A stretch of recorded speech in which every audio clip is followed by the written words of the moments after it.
menyambut kelahiran Rasulullah, Mauludin Rasul itu memang tidak pernah dilakukan oleh Rasulullah, tak ada.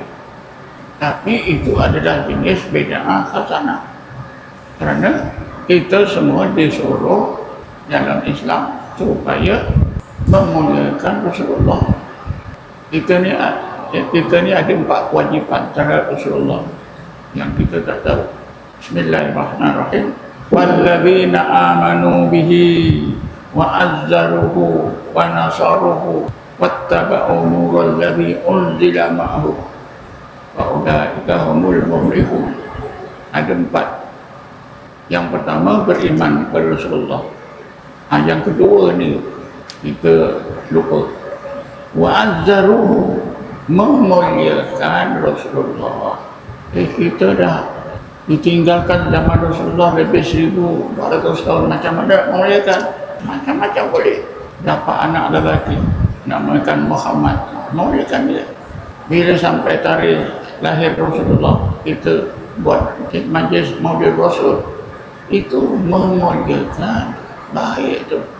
Walaupun Rasulullah tak buat, sahabat tak buat. Yang pelik, ya, sambutan hari jadi diri buat.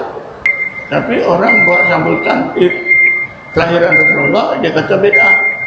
Jadi memang banyak ya, bid'ah hasanah. Seperti baca Yasin wala jemaah, Rasulullah tak ada buat, ya. Baca ramai-ramai, tahlil orang mati, mobil Rasul, macam-macam. Itu adalah bid'ah hasanah. Sebab apa? Rasulullah tak larang, tidak lawanan dengan Quran dan Sunnah. Yang tak boleh buat, manahakum anhu, apa yang Rasulullah larang, maka tak boleh buat. Kalau buat, itu termasuklah memang bukan saja bid'ah, saya memang larangan. Jadi kita baca tahlil untuk arwah, baca Yasin malam jemaah, apa-apa, itu bid'ah hasanah. Rasulullah tak larang.